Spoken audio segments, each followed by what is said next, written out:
Well, obviously I'm excited for the opportunity. I'm chomping at the bit, but it's up to the coaches. Ultimately, they decide who steps on the field, and whoever they see fit to help the team will be on the field. Like I said, I've been working hard. I don't think the initial idea was to bring me here to cheer from the sidelines, so I'm obviously disappointed with that, but I understand that it's team first mentality here, and I'm excited to apply that when I get the chance. U.S. is taking on Mexico this weekend. Are you able to put into words what that rivalry is like? Yeah, well, ultimately, it's a big game. I don't think there's two ways about it. It's the biggest game in our region. It's a Clásico. There's a reason why it's such a big game.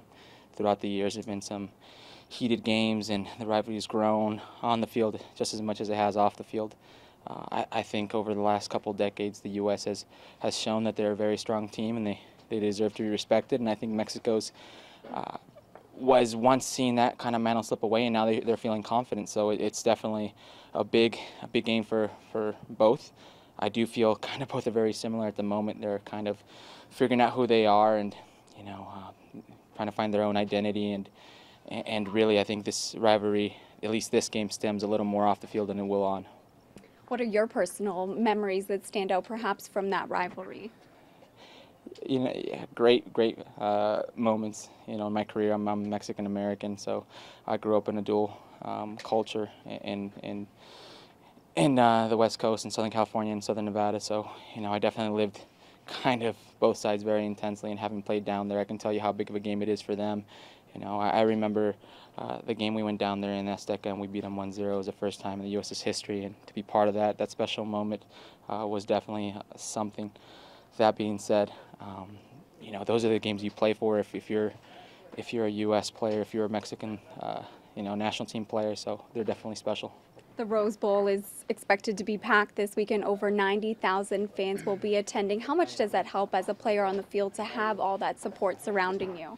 Well, to be honest, I'd rather have the game be in Columbus. But it is what it is. It's at the Rose Bowl for a reason. CONCACAF wants to sell those tickets, so they're getting their wish. I don't think it's really a neutral site, if I'm being honest, for the U.S. team. I definitely feel it'll be a pro-Mexican crowd. I know we've tried to do a lot of things to get those numbers up, but ultimately I see it still being a pro-Mexican crowd, and hopefully we can zone them out and be ready. I honestly feel it'd probably be more of an advantage if we played in Azteca Stadium. Just kind of get their fans to kind of turn on them.